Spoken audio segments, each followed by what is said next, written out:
Bonjour Teddy et Julien, vous êtes tous les deux à l'origine d'une nouvelle association, Ride the Bay. Alors c'est une association qui est partie d'une communauté de pratiquants de sport de glisse dans la baie de La Baule et Pornichet. Alors quel est le but de cette association et pourquoi l'avoir créée ? En fait, au départ, c'est parti d'un groupe WhatsApp qui s'est mis à grossir. Et on s'est dit qu'il fallait faire quelque chose de plus pour fédérer tous les riders de la baie. C'est vrai qu'avec le Covid, tout ce qui est associatif, ça s'est un petit peu perdu. Donc vraiment, l'objectif, c'est de regrouper, fédérer, partager et communiquer sur tous les sports de glisse, quelle que soit la discipline dans la baie de la Baule. Alors il y a beaucoup de sports de glisse justement, de la voile, du kite, de la wing, du char à voile. Comment est-ce que tous ces sports cohabitent dans la baie, surtout à l'approche de l'été ?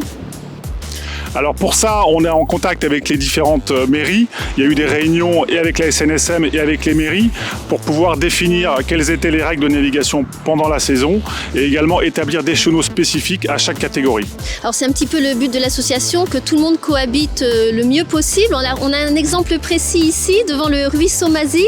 C'est là que va s'ouvrir le chenal de kitesurf. Alors c'est une discipline qui est encore difficile à suivre en pratique libre. Oui, en fait, historiquement, il y a beaucoup d'endroits où, pendant la période touristique, la pratique du kitesurf est interdite. Et c'est une chance qu'on a ici de pouvoir avoir un chenal qui est dédié à cette pratique-là, qui permet d'être ouvert en fonction des conditions et donc aux pratiquants de pouvoir toujours pratiquer dans un terrain de jeu qui est quand même exceptionnel dans la baie de la Baule. Donc c'est une réglementation qui est spécifique. C'est une cohabitation qui n'est pas forcément évidente, mais qui depuis quelques années s'améliore. Alors vous êtes très attaché aux valeurs à respecter, en particulier dans l'eau. Oui, pour nous, c'est important que la navigation se passe bien, à savoir respect des priorités en navigation par rapport aux différentes disciplines à la direction du vent.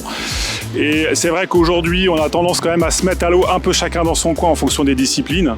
Donc l'idée, c'est quand même, à minima, quand on se met dans l'eau, on hoche la tête, j'ai identifié mon voisin, comme ça, s'il se passe quelque chose au large, on peut s'entraider, c'est aussi l'objectif quand on navigue dans une baie qui peut avoir aussi ses différents dangers. Alors vous êtes ouvert aux pratiquants de sport de glisse de tous les âges, Oui. de tous les sports. Comment est-ce qu'on fait pour vous rejoindre, juste pour adhérer à l'association ou en tant que bénévole ? Donc aujourd'hui, c'est une association qui a démarré au printemps. On a un groupe Facebook et une page Facebook, donc Ride the Bay. On est sur un format avec Hello Asso qui permet de nous rejoindre via ce biais-là. On a une adresse mail qui est ridethebay@yahoo.com. L'idée, c'est qu'une association, plus elle va être importante, plus on va avoir de poids au niveau des municipalités, au niveau des institutions, pour montrer qu'il y a beaucoup de pratiquants et que ces pratiquants-là, c'est bien de leur donner un peu d'investissement en termes de moyens, d'aménagement. Alors justement, vous avez une date importante à annoncer, on pourra vous rencontrer ? Oui, donc c'est le 27 juin. Le mardi 27 juin, on organise un apéro où chacun va ramener un petit peu ce qu'il veut à manger, à boire.